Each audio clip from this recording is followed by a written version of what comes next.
2014 সেপ্টেম্বরের শেষে আমরা তুরস্কের দোবাসে পৌঁছাই। নিউজিল্যান্ডের জন লারসন সেখানে রেজিস্টিভিটি স্ক্যানিংয়ের অনুমতি পান, যা আমাদের বিশ্বাসের নূরের নৌকা।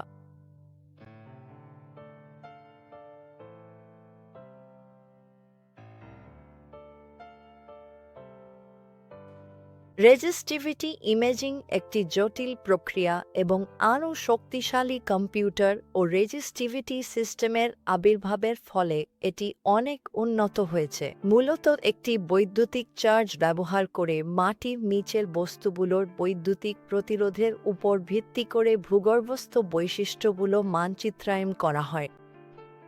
পার্ট একে আপনি স্ক্যানগুলো করা হচ্ছে দেখতে পাবেন। সমগ্র স্থানের একটি চিত্র পাওয়ার জন্য 13টি স্ক্যান করা হয়েছিল।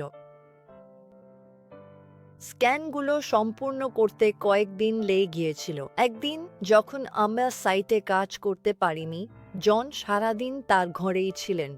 পরে তিনি বেরিয়ে এসে আমাদের উপরের তলার ডাইনিং এলাকায় দেখা করতে বললেন।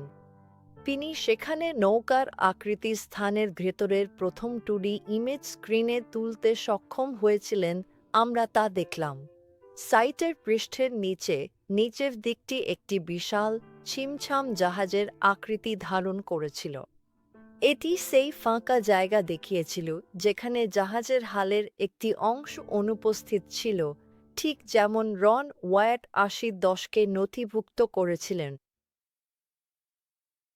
কয়েক বছর পর জন এমন সফটওয়্যার পান যা ছবিগুলোকে পিএনজিতে রেন্ডার করে সেখানে একটি ক্ষতিগ্রস্ত জাহাজের আকৃতি দেখা যায়, যা আগের তথ্যের সাথে মিলে যায়। এটি সত্যিই নোয়ার নৌকা হলে এটি বিশ্বের প্রাচীনতম মানবসৃষ্ট বস্তু, যা একটি বিশাল পাথরে গেঁথে আছে। স্ক্যানে স্পষ্ট হয় যে এটি প্রাকৃতিক নয়, বরং একটি বিশাল জাহাজডুবি। স্ক্যানগুলো দেখা হলে প্রতিটি আলাদা রং মাটির নিচে বিভিন্ন ধরনের বৈদ্যুতিক প্রতিরোধের উপাদান নির্দেশ করে। সফটওয়্যারটি জনকে নির্দিষ্ট প্রতিরোধ ক্ষমতা ফিল্টার করার সুযোগ দেয়, যাতে তিনি একই ধরনের উপাদানের ওপর ফোকাস করতে পারেন, যেমন কাদা বাদ দিয়ে আরও ঘন পদার্থগুলো আলাদা করা।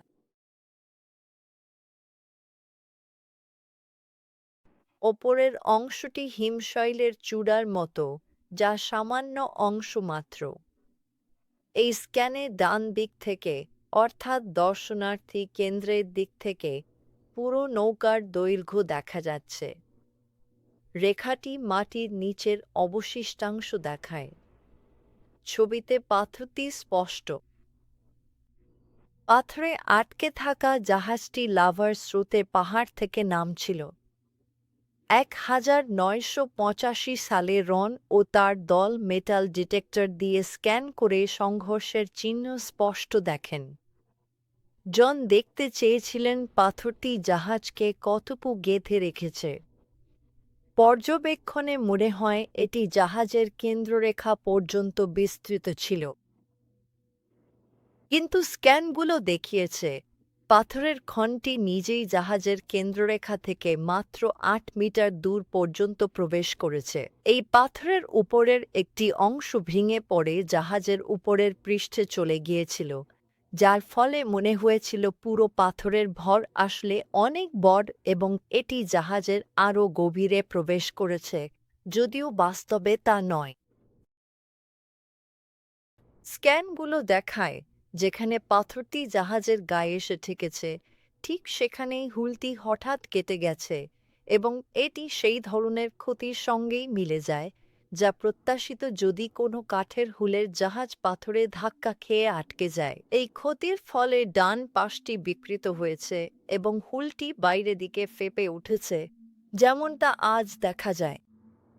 এর ফলে এই জাহাজের বর্তমান আকৃতি আসলে যতটা চওড়া, তার চেয়ে বেশি চওড়া বলে মনে হয়। স্ক্যানগুলো দেখায় ডান পাশের হুলের উপরের অংশ সম্পূর্ণভাবে ভেঙে গেছে এবং জাহাজের মূল অংশ থেকে আলাদা হয়ে বাইরের দিকে হেলে পড়েছে।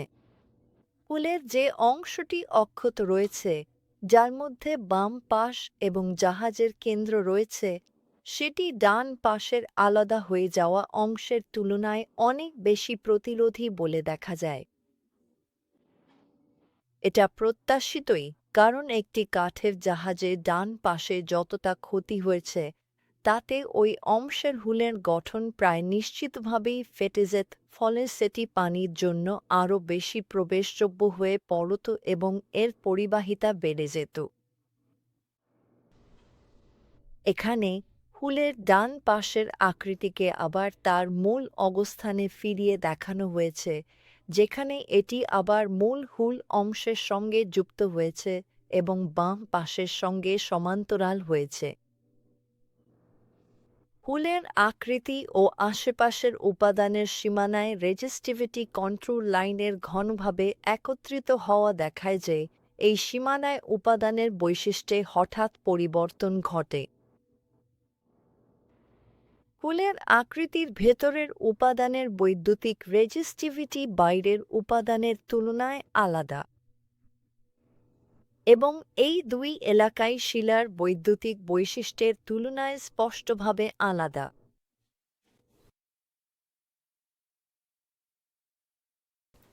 তিন মাত্রায় হুলের আকৃতির দিকে তাকালে রেজিস্টিভিটি ইমেজগুলো দেখায় যে সামনের অংশটি, যা মাটির নিচে অবস্থিত, সেটি একটি জাহাজের মতো আকৃতি ধারণ করেছে, যা স্লিম ও গভীর হুল ডিজাইনের মতো। হুল গঠনের উপাদানের রেজিস্টিভিটি মান মাটির ওপরে যেমন মাটির নিচেও তেমনই থাকে। এটি নির্দেশ করে যে একই উপাদান পুরো হুলের আকৃতি গঠন করেছে এবং এই উপাদানটি তুলনামূলকভাবে পানির জন্য অপরিবাহী। এটি একটি কঠিন পদার্থ যা তার আকৃতি ধরে রেখেছে।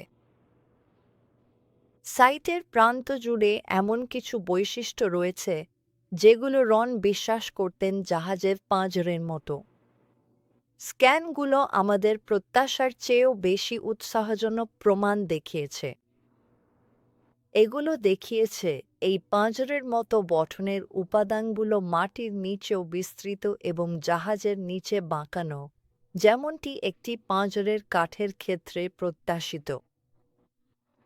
পাঁজর গঠনের উপাদানের বৈদ্যুতিক প্রতিরোধ ক্ষমতা আশেপাশের কাদার চেয়ে বেশি ছিল এবং গভীরতার সাথে এই প্রতিরোধ ক্ষমতার মাত্রা পরিবর্তিত হয়নি। এই ধারাবাহিকতা দেখায় পাঁজর গঠনের উপাদানের গঠন অসমভাবে পানিতে স্যাচুরেটেড হয়নি বা পচে যায়নি, বরং উপাদানটি এখনও তার নিজস্ব গঠন ধরে রেখেছে এবং তুলনামূলকভাবে পানির জন্য অপরিবাহী।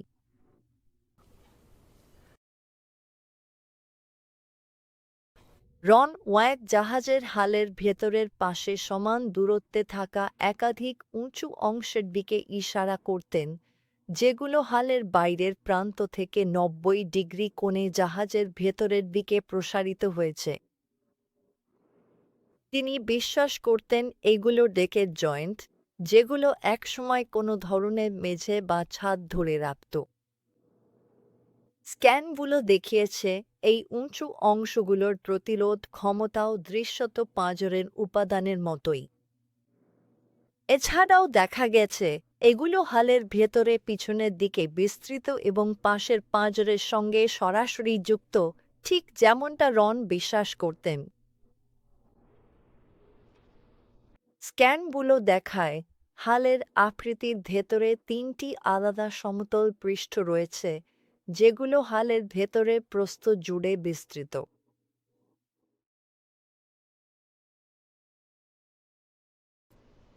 সবচেয়ে উপরের পৃষ্ঠটি একটি স্তর হিসেবে দেখা যায়, যার পুরুত্ব আনুমানিক 3.2 মিটার, যা প্রাচীন পরিমাপ পদ্ধতিতে ঠিক 6 কিউবিটের সমান। মাঝের স্তরটির পুরুত্ব 4.7 মিটার।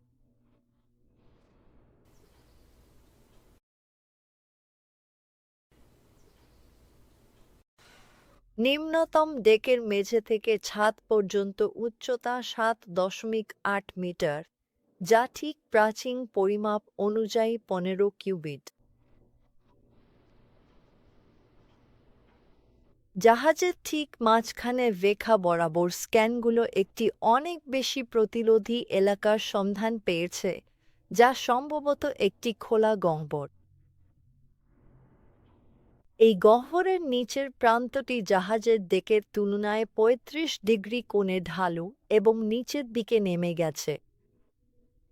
এটি যেন একটি কেন্দ্রীয় সিঁড়ি যা উপরের, মাঝের এবং নিচের ডেককে সংযুক্ত করে।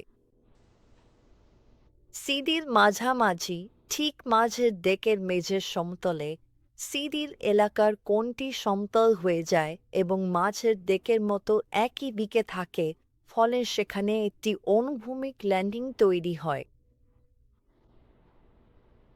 এরপর সিঁড়ি আকৃতির এলাকার মেঝের কোণ আবার শুরু হয় এবং নিচের ডেকের মেঝের দিকে নেমে যায়।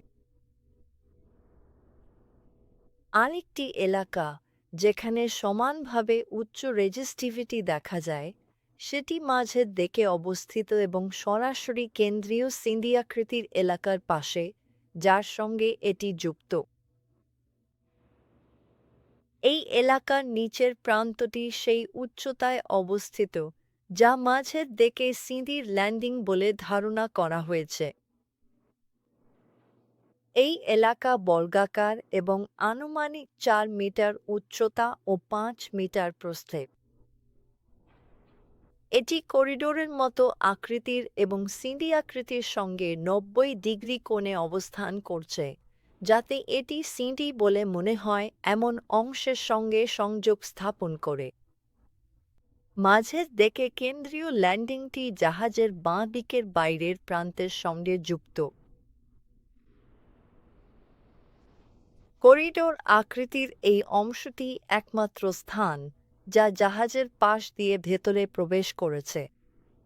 জাহাজের কেন্দ্রে এর অবস্থান এবং মাঝের দিকে জাহাজের কেন্দ্রীয় সিঁড়ির দিকে সরাসরি যাওয়া বাইবেলের বর্ণিত নৌকার দরজার সঙ্গে মিলে যায়। একটি আকর্ষণীয় বৈশিষ্ট্য হল, যেখানে একটানা শক্ত বস্তু এবং যেখানে শক্ত বস্তু ভেঙে গেছে, তাদের পার্থক্য বোঝা যায় 1960 সালের ডিনামাইট বিস্ফোরণের স্থানে।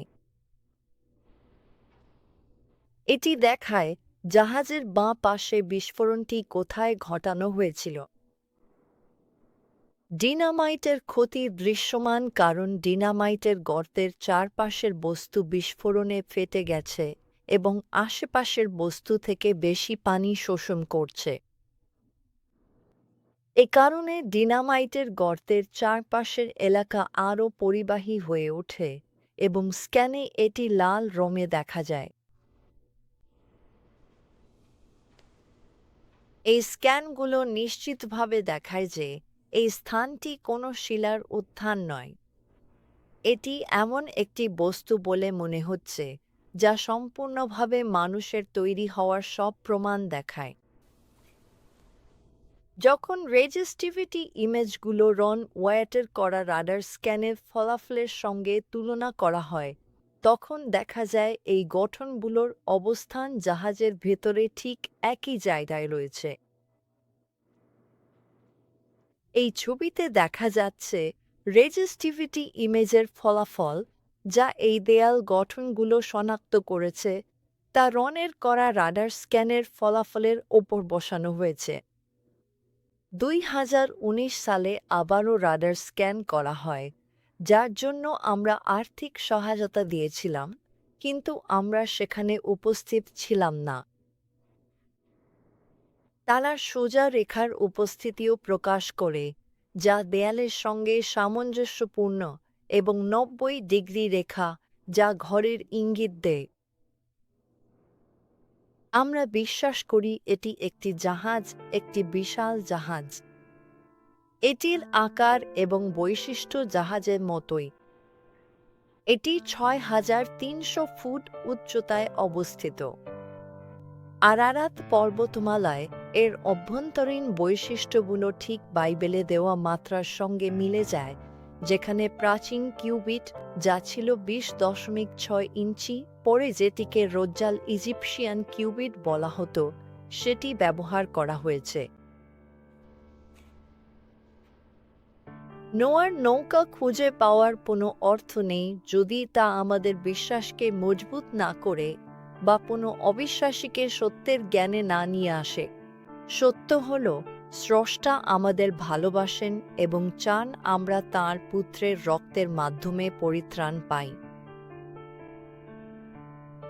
কিন্তু লেখা আছে, চোখ যা দেখেনি, কান যা শোনেনি এবং মানুষের হৃদয়ে যা প্রবেশ করেনি, ঈশ্বর তা প্রস্তুত রেখেছেন তাদের জন্য যারা তাঁকে ভালোবাসে।